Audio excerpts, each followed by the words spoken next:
Teman-teman sekalian, bait-bait kasidah itu ditulis dan dirangkai oleh para ulama adalah tentang pengakuan dosa seorang hamba. Ketika seorang hamba berada di puncak penyesalan dan merasa tahu diri bahwa dia adalah seorang hamba yang jatuh, sehingga dia mengatakan, Ilahi, lastu lil firdausi ahla. Ilahi, sesungguhnya saya tidak layak masuk ke surga Firdaus. Saya kotor, saya hina, saya penuh celah, saya banyak aib, saya banyak dosa. Sangat tidak layak saya masuk ke surga Firdaus-Mu ya Allah. Tidak ada satupun amal yang bisa saya banggakan sehingga menjadi jalan bagi saya masuk ke surga Firdaus-Mu ya Allah. Kita harus merasa diri kita rendah di hadapan Allah. Itulah kenapa kita sujud. Dan Allah suka kepada orang yang merendahkan diri di hadapannya. Itulah kenapa Allah suka kepada hamba yang bersujud. Seandainya pintu surga itu terbuka dengan kunci amal solih, saya tidak punya kuncinya ya Allah. Saya beramal soleh tetapi belum layak untuk membuka pintu surga. Saya sholat, saya puasa, saya tarawih, saya sedekah, tapi semua itu belum cukup untuk membuka pintu surga karena keterbatasan amal soleh saya. Masih banyak kesalahan dalam amal-amal yang saya kerjakan karena saya bodoh ya Allah. Lalu bagaimana nasib saya kelak di akhirat ya Allah? Jika ditimbang-timbang, sungguh kedurhakaan saya lebih sering daripada istighfar saya ya Allah. Saya tidak pantas menjadi penghuni surga. Wala aqwa 'alan naril jahim. Tetapi saya juga tidak akan kuat dengan azab neraka jahim-Mu ya Allah. Karena sesungguhnya tidak ada satupun dari makhluk-Mu yang sanggup merasakan azab neraka. Semuanya takut kepada neraka-Mu ya Allah. Jangankan 1 tahun, jangankan 1 bulan, jangankan 1 hari, sedetik pun tidak akan sanggup ya Allah. Karena saya mendengar sesungguhnya Rasulullah SAW bersabda, azab yang paling ringan bagi penduduk neraka adalah dipakaikan baginya sendal terompah dari api yang membakar kakinya sampai mendidihkan kepalanya. Itulah azab yang paling ringan di neraka untuk orang yang paling ringan berbuat dosa. Bagaimana dengan saya ya Allah? Dosa saya banyak, saya pernah durhaka kepada ibu bapak saya. Itu saja sudah cukup bagi saya mendapatkan azab yang lebih besar neraka, dan saya tidak sanggup ya Allah. Saya pernah durhaka kepada ibu saya marahi ibu saya karena satu kesalahan. Padahal saya lebih sering berbuat salah dibandingkan ibu saya. Tapi ibu memaafkan saya. Ketika di waktu kecil saya memecahkan barang-barang ibu saya memungut barang, sama sekali ibu saya tidak marah kepada saya saat itu. Tapi ketika telah dewasa, tidak sengaja ibu saya yang sudah tua renta kadang memecahkan barang saya, merugikan sedikit saja dari harta saya marah seperti setan ya Allah. Saya bentak ibu saya ya Allah, bahkan kadang membuat ibu saya terluka, kaget, takut.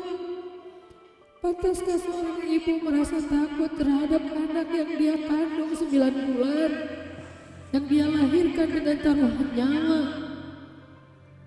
yang dia susui dengan darah dagingnya, yang dia didik, dia jaga, yang dia berjaga di malam hari tidak tertidur demi untuk menjaga anaknya dari seekor gigitan nyamuk. Pantaskah ibu merasa takut terhadap anaknya sendiri? Cukup satu dosa besar saja durhaka kepada ibu membuat saya pantas masuk api neraka. Belum lagi dosa saya kepada ayah. Ketika saya berdebat habis-habisan di hadapan ayah saya, hanya ketika ayah saya menasihati saya dengan satu nasihat sederhana, saya debat dia seolah-olah wawasan saya lebih banyak, ilmu saya lebih banyak, pergaulan saya lebih luas, pendidikan saya lebih tinggi. Padahal semua itu saya dapatkan hasil dari perjuangan dan pengorbanannya.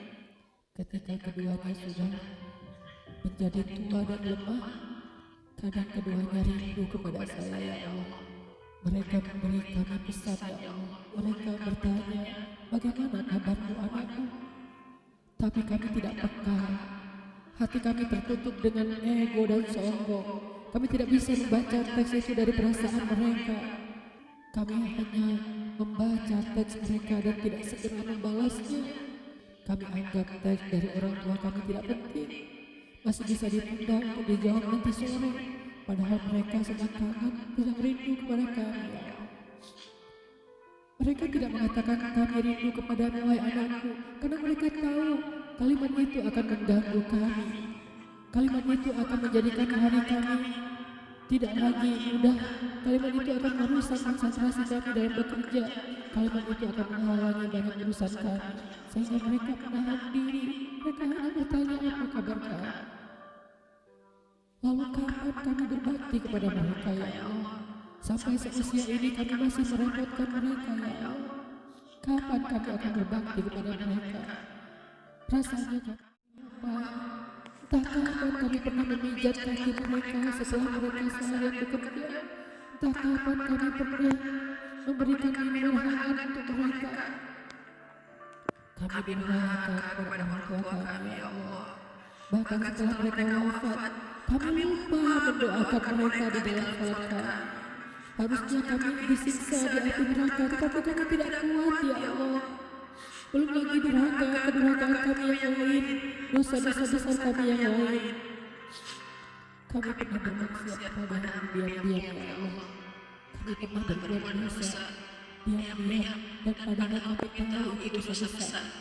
Tapi kami tidak peduli, kami tidak takut kepada-Mu. Seolah-olah ancaman-Mu itu hanyalah mitos, seolah-olah ancaman-Mu itu hanyalah fiktif, seolah-olah apa yang Kau firmankan dalam Al-Quran itu tidak benar-benar ada. Kami sombong menantang-Mu dengan berbuat dosa. Banyak dosa yang kami tidak bisa menyebutkan satu persatu, ya Allah. Keluh lidah kami untuk menyebutkan dosa-dosa kami, ya Allah. Malu untuk menyebutkan dosa-dosa kami, ya Allah. Tidak ada yang bisa kami harapkan dari-Mu selain Engkau terima taubat kami, ya Allah. Fahabli taubatan, beri kami taubat dan nasuha, ya Allah. Terima taubat kami, ya Allah. Kami belum berani meminta surga. Kami juga tidak akan keluar dari neraka. Kami meminta terima taubat kami, penyesalan kami, janji kami untuk kembali kepada-Mu, memperbaiki diri. Teman-teman sekalian, mari kita baca bait itu dengan penyesalan. Kita baca bait itu seolah-olah kita sedang curhat kepada Allah Subhanahu wa Ta'ala.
fa